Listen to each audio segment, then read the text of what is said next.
రేవంత్ రెడ్డి కేసీఆర్ కు జన్మదిన శుభాకాంక్షలు తెలిపారు. అసెంబ్లీలో ఇరిగేషన్ మీద శ్వేతపత్రం విడుదల సందర్భంగా మంత్రి ఉత్తమ్ మాట్లాడారు. ఆ తర్వాత సీఎం రేవంత్ రెడ్డి కేసీఆర్ కు బర్త్డే గ్రీటింగ్స్ చెప్పారు.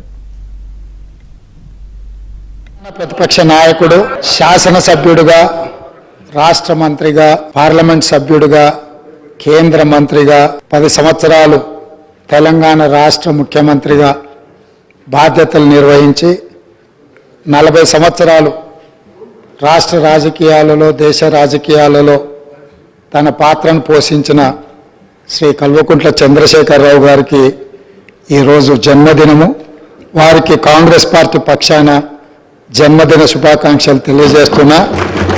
భగవంతుడు వారికి మంచి ఆరోగ్యాన్ని ఇచ్చి తెలంగాణ పునర్నిర్మాణంలో వారి పాత్ర పోషించి ఈ సభలో ప్రతిపక్ష నాయకుడిగా ఈ సభను సజావుగా నడపడానికి, తెలంగాణ సమాజాన్ని అభివృద్ధి పదం వైపు నడిపించడానికి వారికి పూర్తి స్థాయిలో దేవుడు శక్తినివ్వాలని కోరుకుంటున్నాను. అధ్యక్ష.